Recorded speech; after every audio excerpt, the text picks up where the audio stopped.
Que le Seigneur nous bénisse. Voilà, nous allons ouvrir la Bible dans le livre de 1 Samuel, le chapitre 3.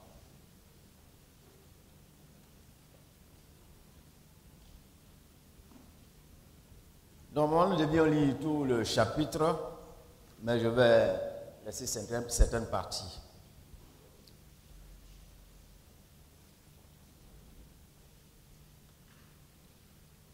Samuel, c'est dans le livre, c'est dans l'Ancien Testament, c'est après Ruth,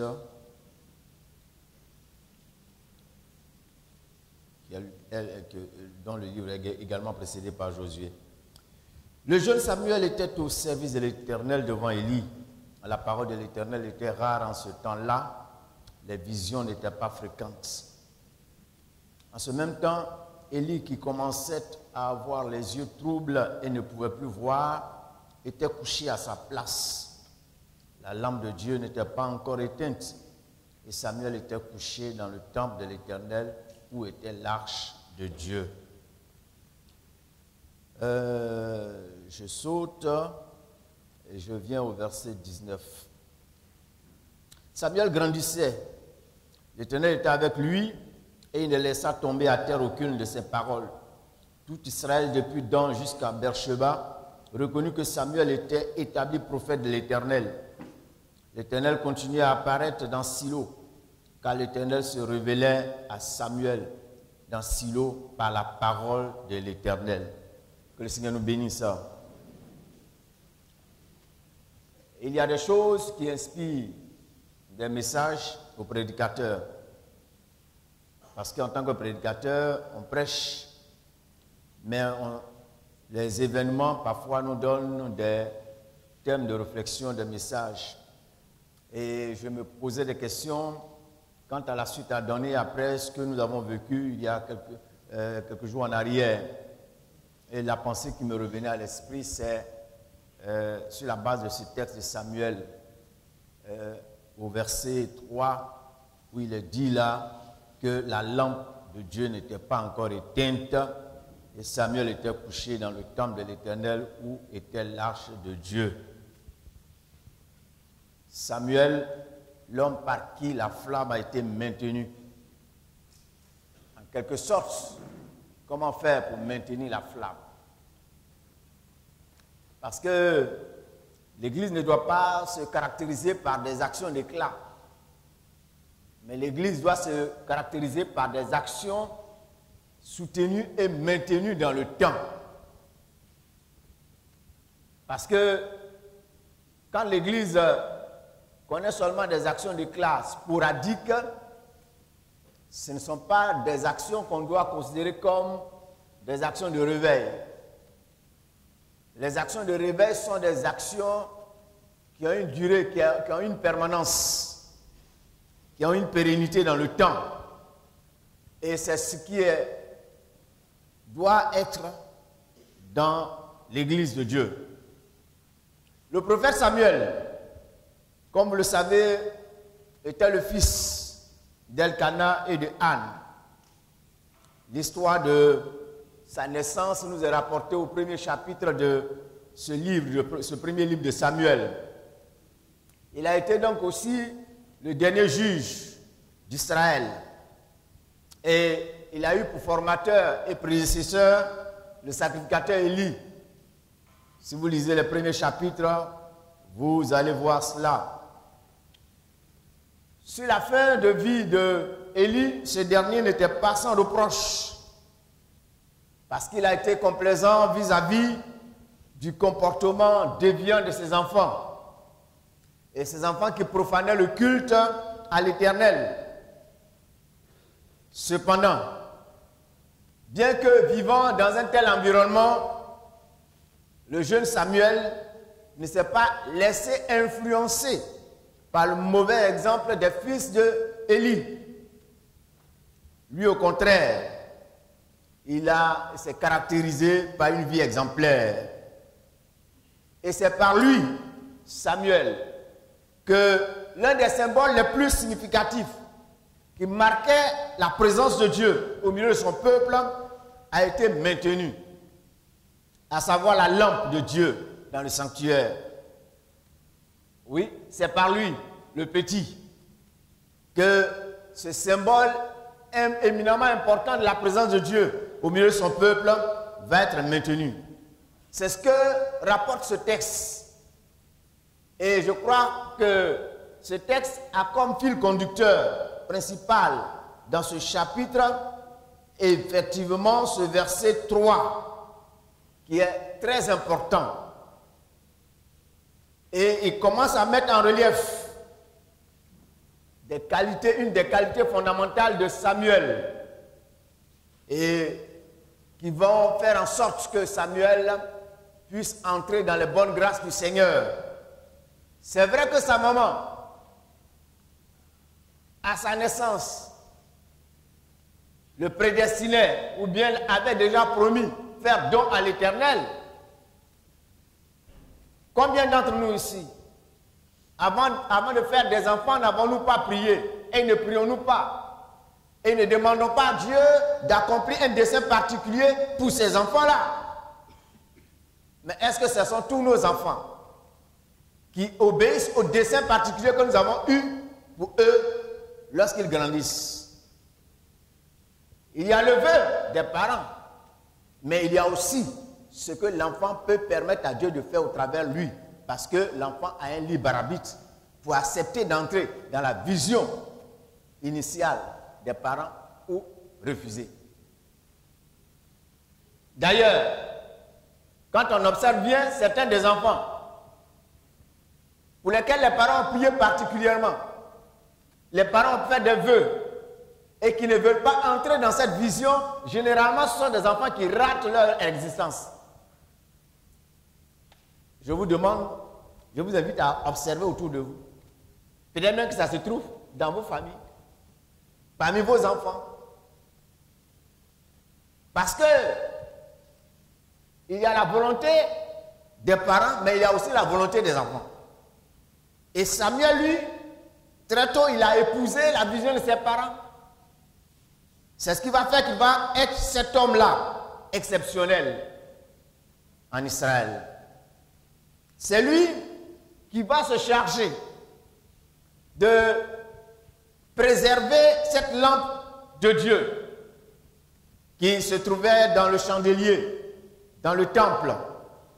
Et la responsabilité du peuple par rapport au maintien de cette flamme qui ne devait pas s'éteindre était d'apporter l'huile de façon permanente afin que les sacrificateurs puissent l'alimenter.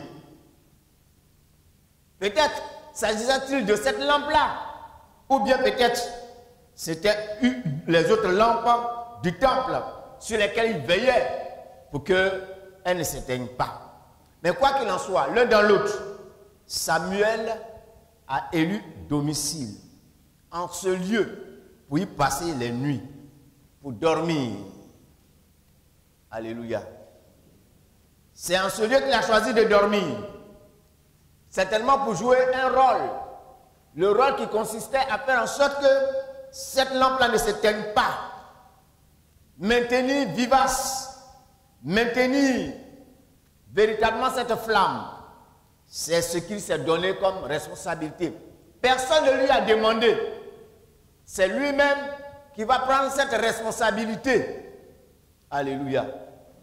Vous savez, quand on fait l'œuvre de Dieu, volontairement, quand on fait l'œuvre de Dieu, sans que cela soit comme une obligation imposée par l'homme, c'est beau.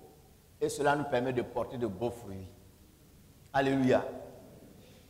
La Bible dit quoi? Tout ce que vous faites, faites-le de bon cœur, comme pour le Seigneur et non pour les hommes. Tous ceux qui servent Dieu, non pas parce que obligés par les hommes, non pas parce que contraints par les hommes, non pour un gain sordide. Ils le font de gaieté de cœur et c'est beau de les voir œuvrer pour le Seigneur. Leur zèle donne plaisir à voir. Et c'était le cas de Samuel. Son désir, c'était de maintenir la flamme, qui était certainement négligée par les fils d'Élie. Parce qu'Élie était déjà très vieux. Ses fils devaient faire la transition. Mais eux, ils avaient d'autres chats à fouetter. Et c'était pendant la journée, au moment où les gens venaient offrir des sacrifices. C'est le moment opportun qu'ils ont choisi, eux, pour servir. Parce que, en ce moment-là, il y avait de la viande à manger. Parce qu'en ce moment-là, il y avait de belles femmes qui venaient, avec lesquelles ils pouvaient faire leurs affaires. Mais la nuit, qui venait? C'est ce moment-là que Samuel, lui, l'a choisi. Et il a choisi le bon moment. Parce que ce moment-là était éminemment important. Il ne fallait pas que cette lampe-là s'éteigne. Alléluia. C'est important de le dire. Eh bien, la responsabilité de chaque enfant de Dieu, quant au maintien de la flamme, qui est là l'image même de la présence de Dieu, dans sa propre vie, l'image de la présence de Dieu dans sa communauté est engagée. Il ne voulait pas que cette flamme-là s'éteigne. Si cette flamme s'éteignait, ça voulait dire qu'il n'y avait plus de présence de Dieu. Dieu n'était plus là. Et cette flamme symbolise pour nous le Saint-Esprit, la présence de Dieu au milieu de son peuple, mais également la présence de Dieu dans nos vies. Nous avons cette responsabilité de veiller à cela, à ce que cette flamme-là soit maintenue. Et quand on sort de Samuel dans notre génération, et notre génération ressemble à bien des égards à celle de l'époque de Samuel. Les gens de l'époque de Samuel, nous leur ressemblons, notre génération leur ressemble. Je prends des prototypes d'hommes, je prends des échantillons de personnages dans le livre de Samuel, dans le début de ce livre de Samuel. Nous avons des personnes qui ressemblent à Pénina, l'une des femmes d'Elkana, la rivale de la mère de Samuel, Anne. Cette femme s'appelait Pénina. Elle, Pénina, c'est le genre de personnes qui n'ont rien compris à la grâce de Dieu. La grâce de Dieu qui distribue à chacun des bénédictions sans tenir compte de leur mérite. Parce que si, normalement, Dieu voulait tenir compte de ses mérites, Pénina ne devrait pas avoir d'enfant. Parce que de par son comportement vis-à-vis de Anne, elle démontre qu'elle n'avait pas véritablement de mérite à avoir des enfants. Parce qu'elle a fait des enfants, elle s'en servait pour mortifier sa rivale. Elle s'en servait pour fatiguer sa rivale, pour dire n'importe quoi, pour lui dire des choses qui blessaient son cœur. C'est pas comme ça parfois les gens de notre génération se comportent. Aujourd'hui, il y a des gens, parce qu'ils sont parvenus à un certain niveau d'élévation, ils regardent les autres de haut et ils les méprisent. Même dans l'église, ça existe. Même dans l'église, ça existe. Les gens ont coutume de dire que les oiseaux de même plumage volent ensemble. Il y a des églises dans lesquelles les gens marchent selon leur catégorie sociale. Et ils méprisent les autres. Moi, avant de me convertir, je me suis permis, parce que j'avais entendu l'évangile, et il n'y avait pas d'église assemblée de Dieu dans la zone où on était ici à Yopougon. Touché, je me suis dit, je vais me joindre à la vieille église, à l'ancienne église. Je ne dis pas le nom. J'allais là-bas, j'ai commencé à y aller. Mais j'ai vu que les gens étaient catégorisés. Et ça, c'est par catégorie. Ils marchaient par catégorie. Et nous, les gens du peuple, les simples, les petites gens comme nous, on était un peu à la traîne, ignorés à la limite. Mais quand je suis parti pour la première fois à l'église d'Agamé, à cette époque, quand je suis arrivé, j'ai vu des gens qui étaient bien habillés, des gens qui, à première vue, ressemblaient à des gens d'une certaine classe sociale. Mais quand je suis arrivé, quelle que soit leur condition, il m'approchait, il me saluait, bonjour frère, bonne arrivée frère, avec un sourire. Et ils étaient aimables avec moi. J'ai dit, ça ici à l'amour, je vais rester. Et je suis resté. Mais des péninas, il y en a aujourd'hui qui méprisent les autres, qui n'ont pas de considération. Il existe également des gens qui sont à l'image des fils de Élie, des gens qui n'ont rien compris quant à leur position, quant à leur élection au sein du corps de Christ, qui n'ont rien compris quant à leur élection dans la sacrificature et qui, au lieu de servir Dieu, ils se servaient de Dieu pour pouvoir atteindre leurs objectifs. Et il y a des gens qui, au lieu de servir Dieu, se servent de leur position pour atteindre des objectifs qui ne glorifient pas le Seigneur. On a également de nos jours des responsables spirituels comme Élie, qui, au lieu d'imprimer la discipline, se montrent complaisants vis-à-vis de ceux sur qui ils sont établis. Et ils n'ont pas un certain rayonnement parce que, véritablement, ce sont des gens qui n'osent pas prendre leurs responsabilités. Ils ne veulent pas heurter quelqu'un. Ils ne veulent pas blesser quelqu'un. Même quand la personne est dans l'erreur, ils font jouer la complaisance. Alors, comme nous sommes dans une telle génération, il faut des Samuel. Alors, comment Samuel est-il devenu, ou bien est-il parvenu à maintenir la flamme? C'est cela l'essentiel sur lequel je vais mettre l'accent. Comment il est parvenu à maintenir la flamme? Normalement, cette question, pour être répondue, devrait intégrer tout le comportement de Samuel, avant et après avoir succédé à Élie. Mais je vais mettre l'accent sur 3 éléments. Avant la période où il accède aux responsabilités de juge en Israël. 3 éléments sur lesquels je vais mettre l'accent. D'abord, 1.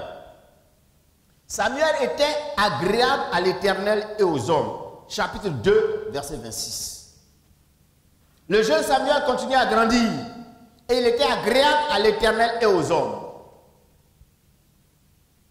Pour qu'il puisse maintenir la flamme, eh bien, Samuel avait pour lui un témoignage favorable. Il était agréable à l'Éternel et aux hommes. Samuel, bien que jeune, avait compris la nécessité d'aligner sa vie sur des normes et standards qui fondent l'existence humaine en général et non sur les standards de son époque.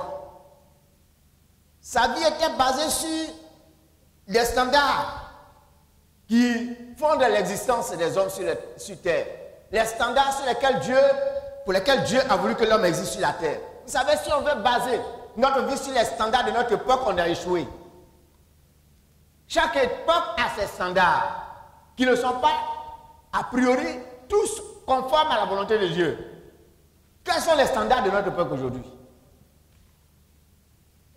Si vous suivez l'actualité, vous allez vous rendre compte des standards qui existent dans notre société aujourd'hui. Aujourd'hui, par exemple, ce qui est en vogue dans les médias internationaux, c'est la promotion de l'homosexualité.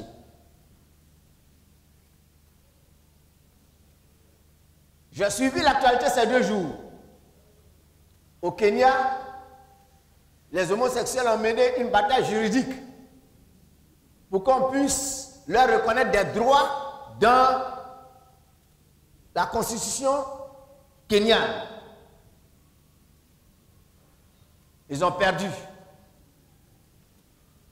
Pour ça, une chaîne française a dépêché un envoyé spécial là-bas au Kenya pour couvrir cet événement. Et quand la journaliste rendait compte, en plein journal, je sentais qu'elle n'était pas contente.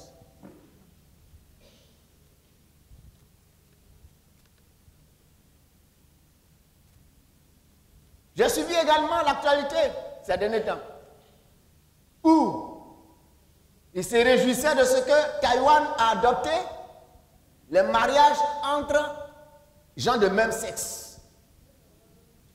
Et même, j'ai été obligé de zapper parce qu'ils allaient montrer la célébration des premiers mariages entre gays. Comme quand je vois ce genre d'image, j'ai envie de vomir. Quand ils ont dit qu'ils allaient faire le reportage, j'ai zappé.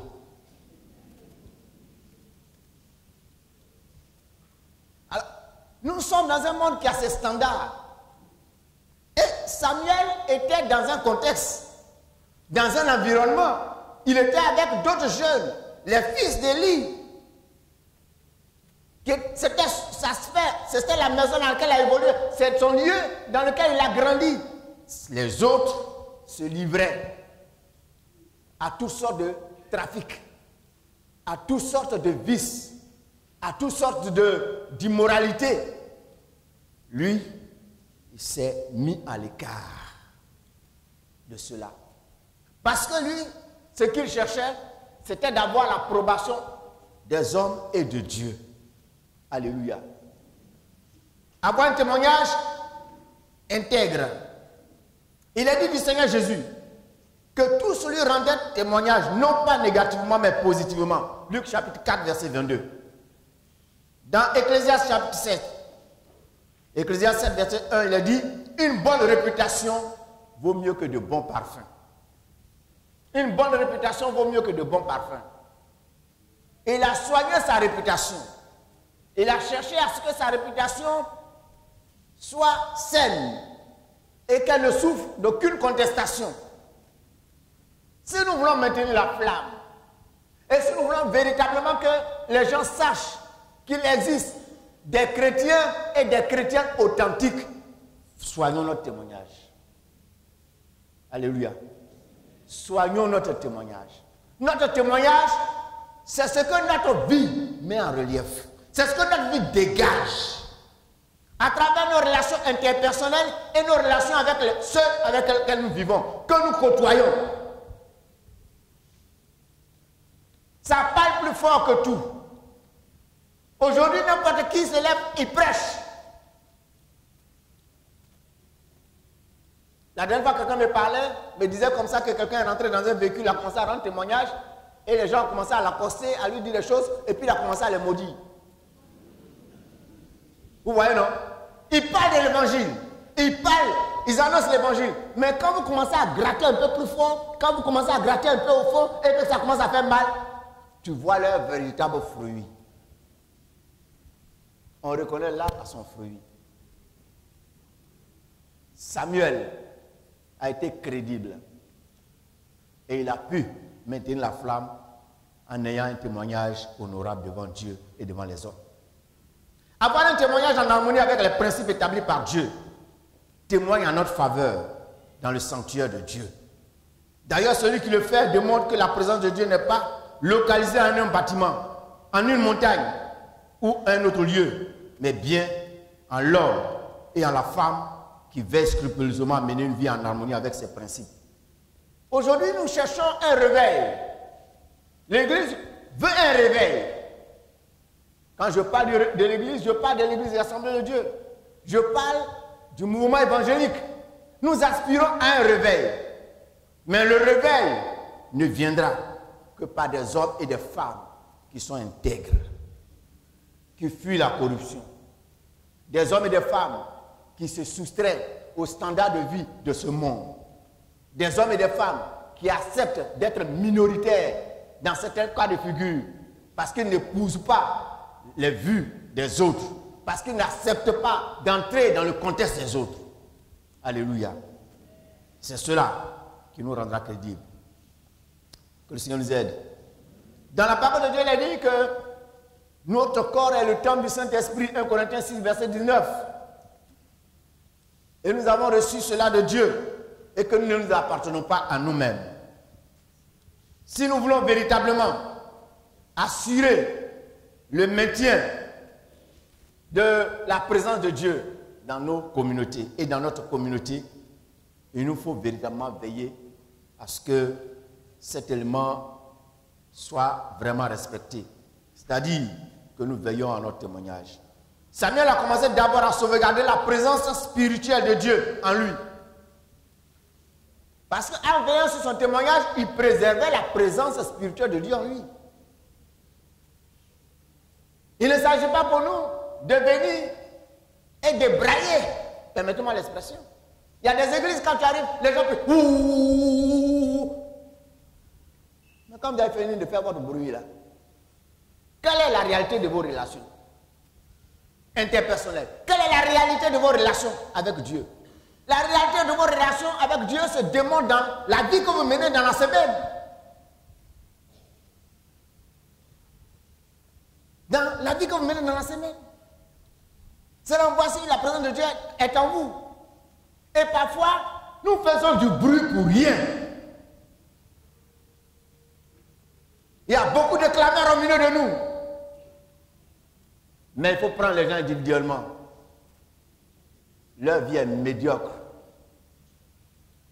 Leur vie témoigne le contraire. Parfois, ils sont assis ensemble, mais ils ne sont pas ensemble.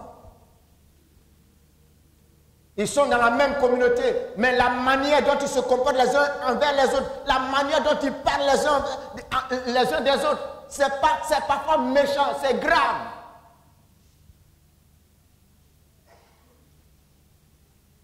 Et on veut la présence de Dieu? Non, la présence de Dieu ne vient pas dans ces conditions-là. Sortons de ces choses-là. Arrêtons ces choses-là. Si tu n'es pas capable de dire ce que tu penses et tu reproches à ton frère devant lui, ne le dis pas dans son dos.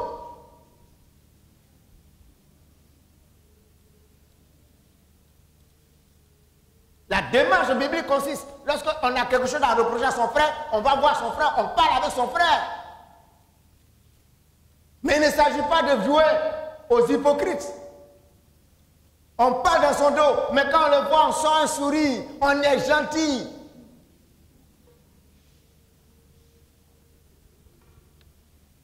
C'est pourquoi quelqu'un de célèbre a dit, lui il se méfie plus de ses amis que de ses ennemis. Si quelqu'un dit ouvertement qu'il est ton ennemi, là au moins tu sais à quoi t'en tenir. Mais quelqu'un qui il est à tout, mon frère, ma soeur, lui il est dangereux.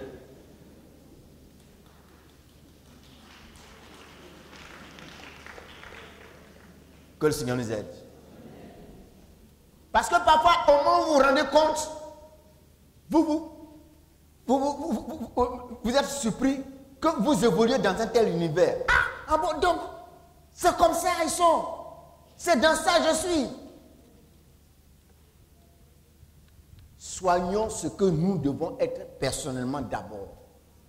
Si nous voulons la présence de Dieu, soignons ce que nous devons être d'abord. Que le Seigneur nous aide. C'est par là que Samuel a commencé. Deuxième élément. Samuel dormait dans le temple. Verset 3 du chapitre 3. Samuel était couché dans le temple où était l'arche. La lampe de Dieu n'était pas encore éteinte. C'est là qu'il a élu domicile. C'est là qu'il dormait. Samuel avait saisi le sens de son existence. Chapitre 1, verset 11 et 28. Il savait qu'à sa naissance, il était voué à l'Éternel. Il avait bien capté et accepté sa vocation. Ça, c'est important. Il avait bien compris sa raison d'être. Lorsqu'un homme, une femme ou une communauté comprend son histoire et sa destinée, il ou elle sera prêt à en payer le prix. Quand quelqu'un a compris le sens de sa destinée, il est prêt à payer le prix. C'est là l'enjeu de tous les défis que nous avons à relever dans l'Église. Pour que les gens épousent une vision, il faut qu'ils aient compris le sens même de leur propre existence. Alléluia. Il faut qu'il ait compris le sens de son existence. Et Samuel avait capté cela, il avait compris cela. Ce fut le cas pour Samuel, qui au lieu d'une chambre et d'un lit confortable, préféra dormir dans le temple où les commodités n'étaient pas réunies. Parce que pour lui, l'intérêt de Dieu et celui de son peuple passaient avant tout. Les chambres ne manquaient pas chez Élie. Mais cependant, lui, il a préféré dormir dans le temple. Parce qu'il a vu qu'il y a un manque. Chers frères, chères sœurs, si vous avez compris votre raison d'être, la raison d'être de votre présence au sein du peuple de Dieu, vous serez des gens qui seraient en quête d'identifier les besoins du moment. Il y a des gens qui viennent à l'église, ils sont assis là comme ça, banzan. Aucune imagination. Ils sont là. Ça n'a pas avancé. Samuel était là.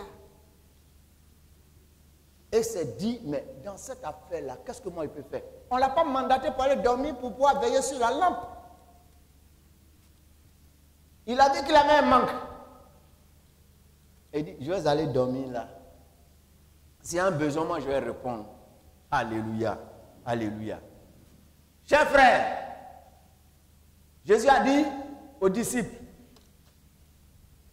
ouvrez les yeux, levez les yeux et regardez les champs qui déjà blanchissent.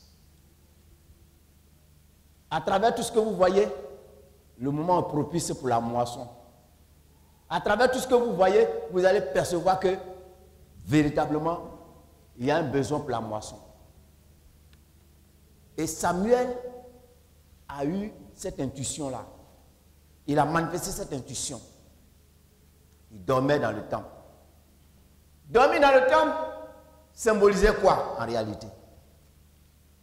Le temple lui-même, c'est le lieu qui symbolisait la présence de Dieu. Et cela doit être perçu comme la nécessité absolue pour nous de maintenir une communion soutenue avec le Seigneur.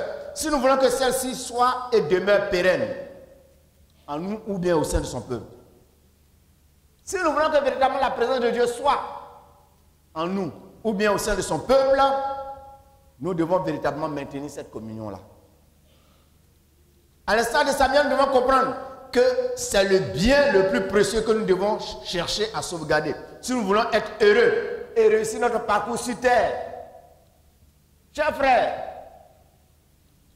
ce qui te rendra heureux et heureuse, c'est que ta vie soit en harmonie avec Dieu.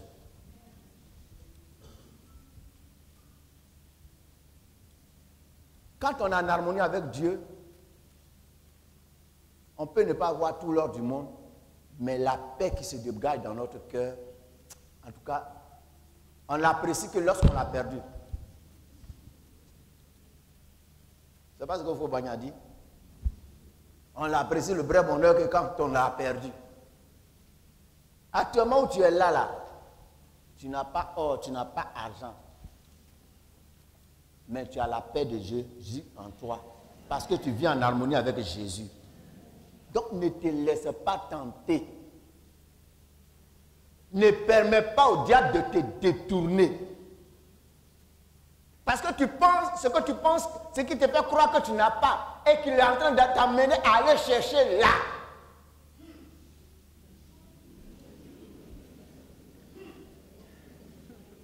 C'est plus grave que ta condition actuelle. C'est pire que ta condition actuelle. C'est pourquoi le psalmiste a dit ceci. Heureux l'homme à qui l'Éternel n'impute pas l'iniquité. Heureux l'homme à qui l'Éternel n'impute pas l'iniquité. Ça veut dire quoi? Si Dieu ne te reproche rien, tu es heureux. À partir de cet instant-là, la paix de Dieu sera dans ton cœur. La joie de Dieu sera dans ton cœur. Tu te couches et tu dors. Alors qu'à l'opposé, quelqu'un a de l'or, il a des diamants, il y a tous les minéraux du monde, il a son compte en banque qui est plein. Mais quand il se couche, il ne dort pas parce que la paix de Dieu n'est pas avec lui. Chers frères, chères sœurs, notre bien le plus précieux, c'est notre relation avec Dieu. Nous devons tout faire pour la sauvegarder. Nous devons tout faire pour la préserver. Et certains s'amusent. Malheureusement. Ils n'ont aucune initiative, aucune organisation. Ils n'ont aucun temps qu'ils consacrent à se mettre devant Dieu et à réfléchir avec Dieu mais Seigneur, qu'est-ce que t'entretenir avec Dieu? Il y a un pasteur que j'aime, il est un peu barbare sur les bords, mais j'aime parfois certaines choses qu'il fait et certaines choses qu'il dit. Et de lui, quand il prie, il ne ferme pas les yeux. Il ouvre les yeux et puis il parle. Et il fait comme s'il est en train de s'entraîner avec Dieu. Et il dit à Dieu, ce que tu fais là, ça ne me plaît pas. Parce que moi, je n'aime pas ce que tu fais. Moi, je ne te comprends pas.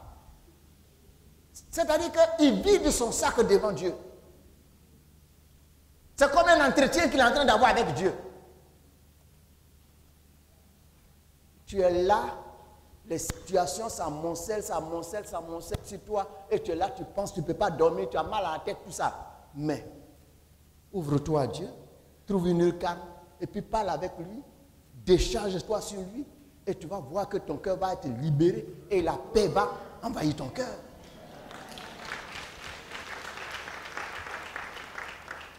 Il est là pour ça. Il y en a qui préfèrent que les gens prient pour eux. Ils préfèrent aller voir des guérisseurs spirituels, des marabouts spirituels, et à qui vont raconter leur histoire. Et quand ils te racontent leur histoire, ils veulent que tu leur dises non. Le Seigneur m'a dit à minuit 5 que toi, tu vas avoir le gratte-ciel le plus haut de New York.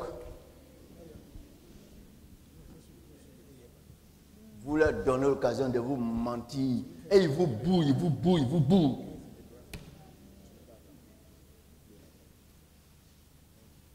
Oui, ta relation avec Dieu, c'est la chose la plus précieuse.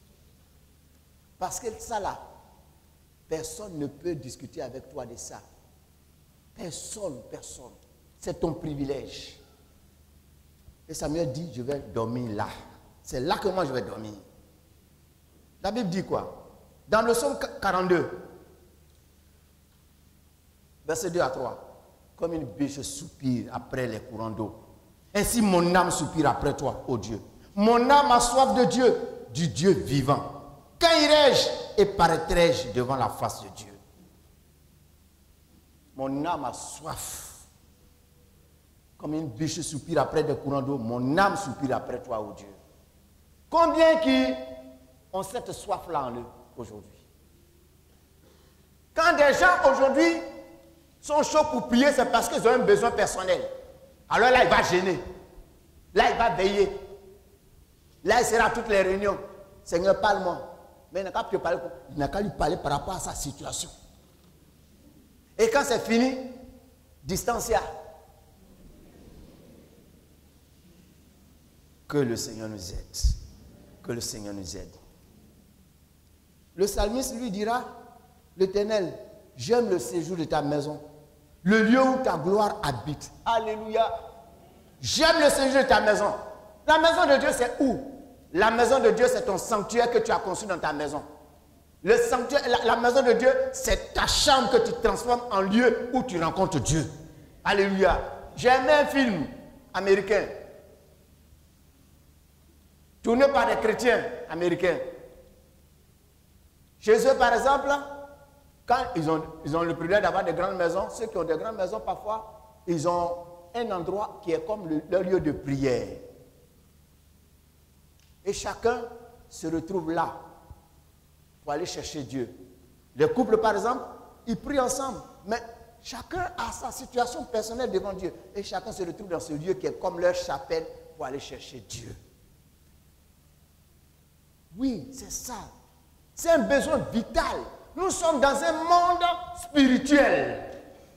Et le monde est gouverné par deux forces spirituelles. Force spirituelle positive, force spirituelle négative. Force spirituelle positive commandée par Dieu. Force spirituelle négative commandée par le diable. Et chacun affine ses armes dans son écurie.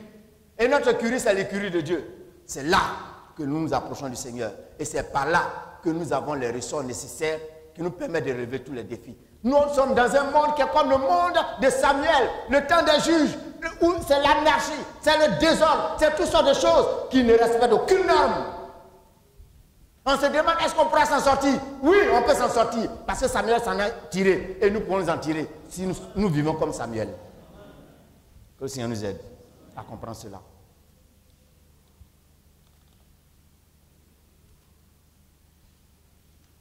Il dira aussi, dans le psaume 37, verset 4, fais de l'Éternel tes délices, et il te donnera ce que ton cœur désire. Mais nous inversons ça. Éternel, donne-moi ce que je désire d'abord, et tu suffiras, je ferai de toi mes délices. C'est ce qui fait qu'on n'est pas comblé. Notre bien le plus précieux, c'est le Seigneur. Notre bien le plus précieux, c'est le Seigneur. Seigneur, je ne veux pour rien au monde perdre ta présence. Tu es peut-être vide où tu es là. Il y a comme une sécheresse dans ta vie. Je veux te dire ce matin, et le Seigneur veut te dire ce matin, que cette sécheresse que tu connais, voilà la cause. Il y a un relâchement avec Dieu. Et aujourd'hui, nous sommes dans une église de circonstances. La mouvance est générale.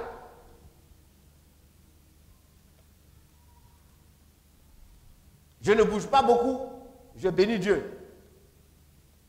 Parce que je n'assume pas des responsabilités qui m'amènent à bouger beaucoup. Et je n'en veux même plus. Il y a des gens qui me poursuivent pour que j'assume telle responsabilité régionale ou nationale. Je leur dis, je n'en veux plus. Je veux consacrer le reste de ma vie à ma propre vie. Parce que plus les années passent, plus le ciel se rapproche. Et quand tu as beaucoup trop de choses que tu fais, tu n'as pas trop le temps pour t'occuper de toi-même. Je ne veux pas courir le risque d'avoir pendant des dizaines d'années donné l'impression de faire l'œuvre de Dieu et de me négliger. Deuxième priorité, je vais donner du temps à l'église sur laquelle le Seigneur m'a établi. Troisième priorité, je vais donner du temps aux enfants que Dieu m'a donnés tardivement et à ma femme.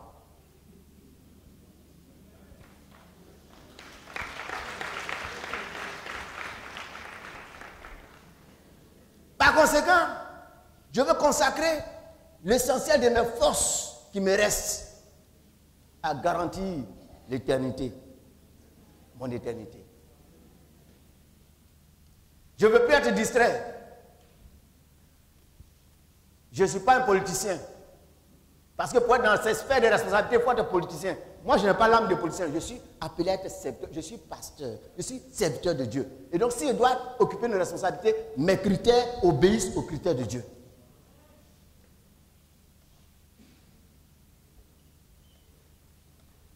Ceux qui sont dans le secret de Dieu connaissent de quoi je suis en train de parler. Mais je n'en dirai pas plus. Je n'ai pas pour habitude de trop parler de certaines choses. Aujourd'hui, les chrétiens ne se donnent plus le temps de se consacrer à l'essentiel. Quand nos visiteurs sont venus, on a visité des assemblées. Je me suis rendu compte d'une chose. L'église a besoin qu'on prie pour elle. On est parti dans les églises en plein culte. Le culte a commencé, ça faisait plus d'une heure. Les trois quarts de la salle étaient encore vides. Et j'en parle, je dis, ah, c'est comme ça ici aussi. Le collègue que j'avais dit, pasteur, la tendance est comme ça maintenant. Oh. Ce n'est plus comme en notre temps où, quand on dit culte, là, on court pour aller au culte. Maintenant, ils prennent le temps pour venir.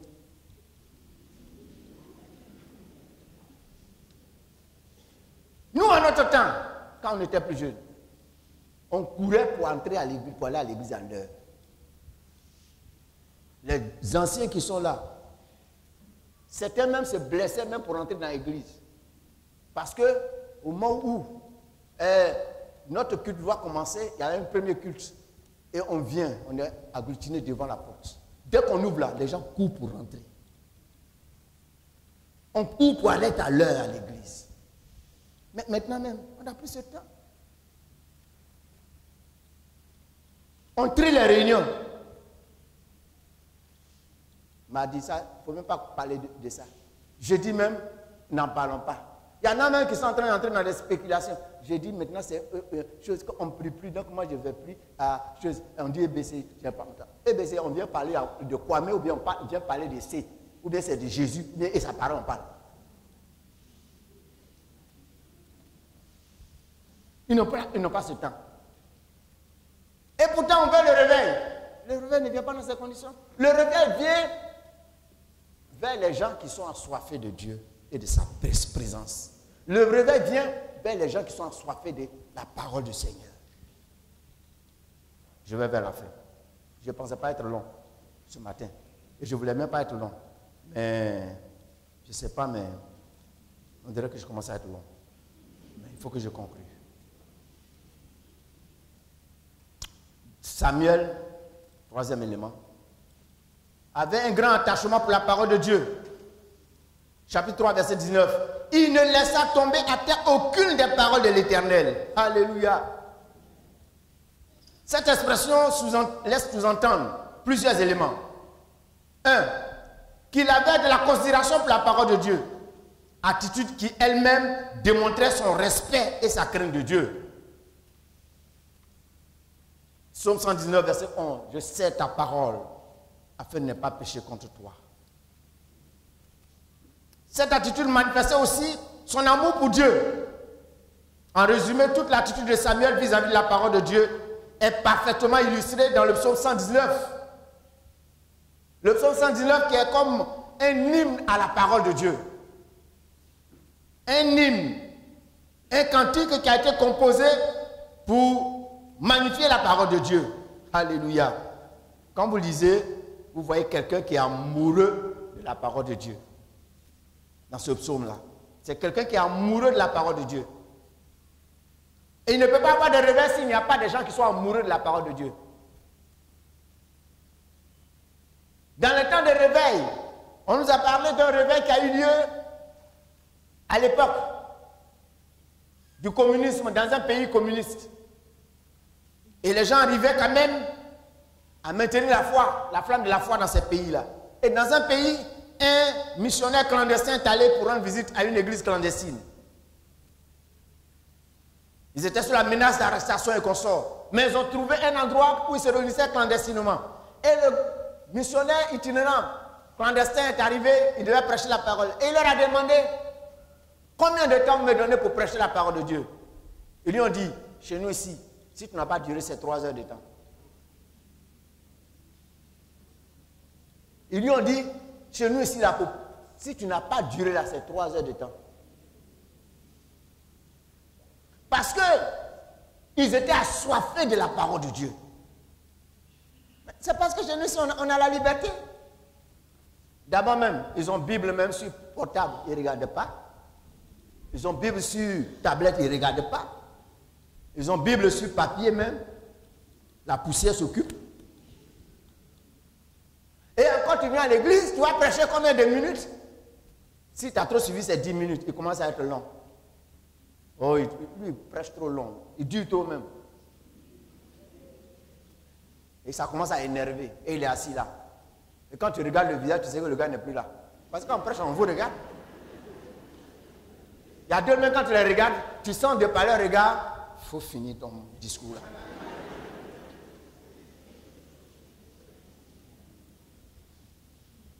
Mais regardez le psaume 119. Lisez le psaume 119.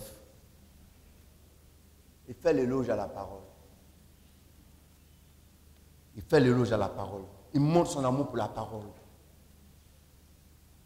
Et c'est le cas de Samuel. Samuel a eu cette attitude-là. Et parce qu'il a eu ces 3 attitudes, et je conclus, Samuel va être l'homme par qui la flamme va être maintenue. L'avènement de Samuel a évité à Israël une nouvelle catastrophe, une catastrophe. Pour que le dynamisme du chrétien soit conservé, ainsi que celui de l'Église, il n'y a pas 36 recettes, sinon que celle toute simple que nous venons d'égrener. 1. Il s'agit de veiller sur notre témoignage. Ce qui fait que la gloire de Dieu quitte l'Église, c'est notre témoignage. On est parfois dans des choses bizarres. On refuse d'être différent des autres. On veut se conformer au siècle présent.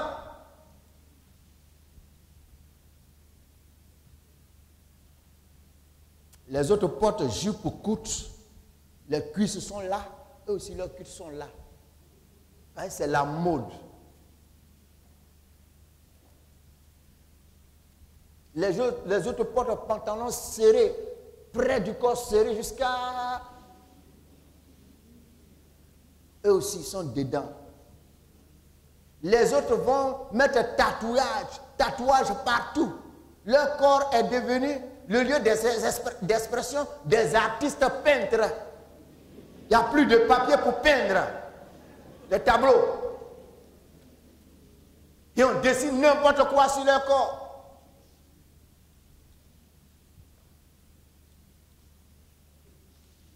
Parce que c'est ce qui se fait aujourd'hui.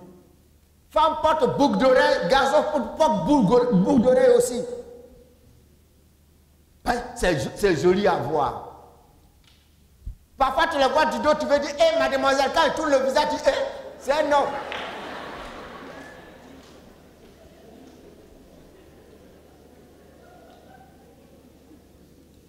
Femmes se tressent avec mèche. Eux aussi ils prennent mèche. Ça est sur la tête, Zagla, on dirait forêt ou bien savane.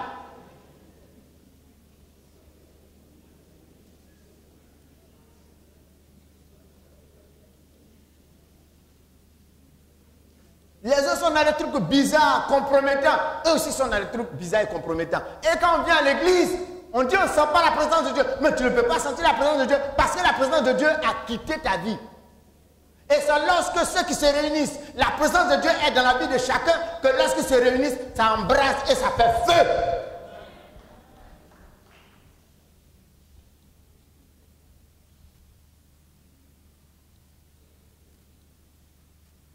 Deuxième recette. Maintenez une bonne communion avec Dieu.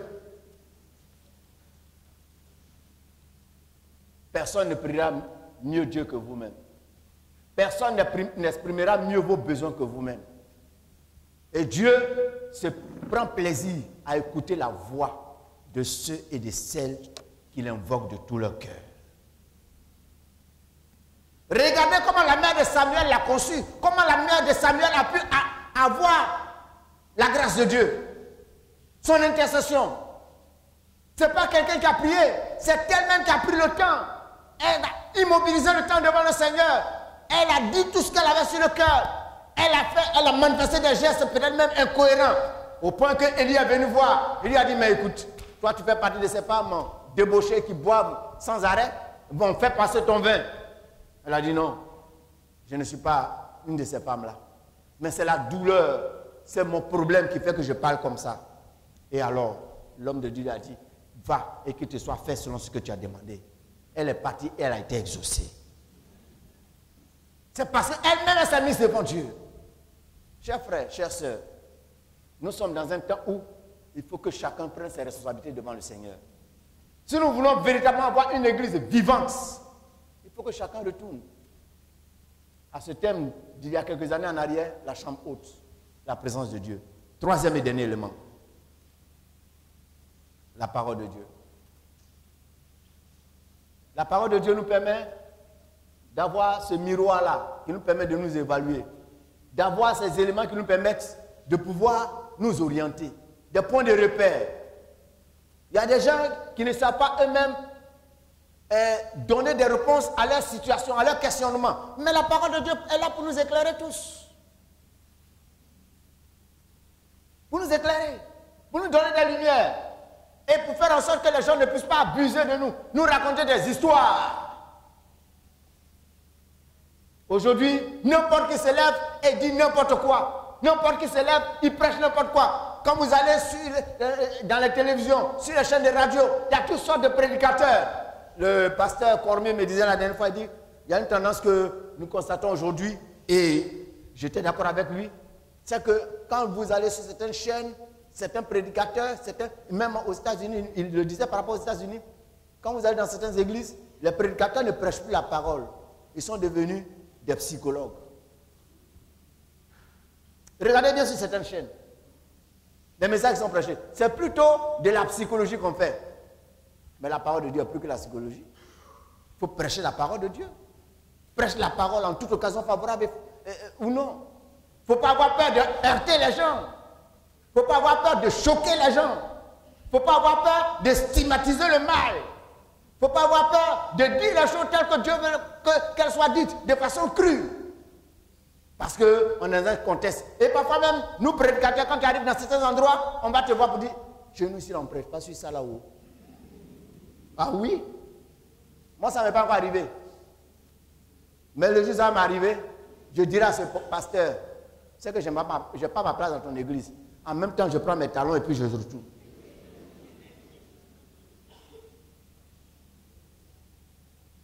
Parce que moi, j'ai été formé. Je me suis formé. Et ce n'est pas aujourd'hui que je suis dans le ministère. J'ai fait mes preuves. Ce n'est pas quelqu'un qui va me dire, ici on ne prêche pas sur ça, ici on ne prêche pas. Si je ne dois pas prêcher, c'est que je n'ai pas ma place là. Alléluia. Donc, ne venez pas me dire aussi, un jour, pasteur, tu prêches trop sur ça, il ne faut plus prêcher. Toi qui t'es trompé à venir me voir là. La route que tu as pris pour venir me voir pour me dire ça là, tu vas chercher cette route là. Que le Seigneur nous bénisse.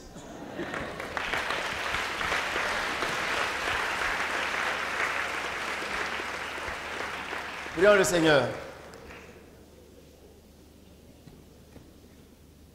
Gloire te soit rendue, Seigneur. Ce que tu veux, Seigneur, notre Dieu, c'est que nous soyons le peuple qui maintient la flamme. Seigneur, comme le dira ton serviteur, sauve, Éternel, car les hommes pieux s'en vont. Les hommes de bien disparaissent du milieu de nous. Donne-nous, Seigneur, d'être des Samuel dans notre génération. Ceux qui veillent à maintenir un témoignage intègre, un témoignage conforme à ta volonté. Donne-nous, Seigneur, d'être de ceux qui, comme le psalmiste, ont faim et soif de ta présence. Oui, donne-nous d'avoir faim et soif de ta présence. Donne-nous de comprendre que notre bien le plus précieux, c'est d'être en harmonie avec toi, notre Créateur. Que nous veillons à cela, Seigneur. Car dans ta présence, les richesses que nous avons sont infinies. Les richesses que nous avons vont au-delà de ce que nous pensons et imaginons. Donne-nous, Seigneur, aussi de conserver dans nos cœurs l'amour pour ta parole. Que ta parole s'impose en nous. Que nous puissions véritablement être amoureux de ta parole, nous attacher à elle, la permettre de guider nos pas, conduire nos vies, pour que ton nom soit glorifié. Merci Seigneur de ce que tu nous as révélé ces choses ce matin. Donne-nous de les appliquer et que nos vies t'honorent et que ton Église soit vivante au nom de Jésus-Christ. Amen.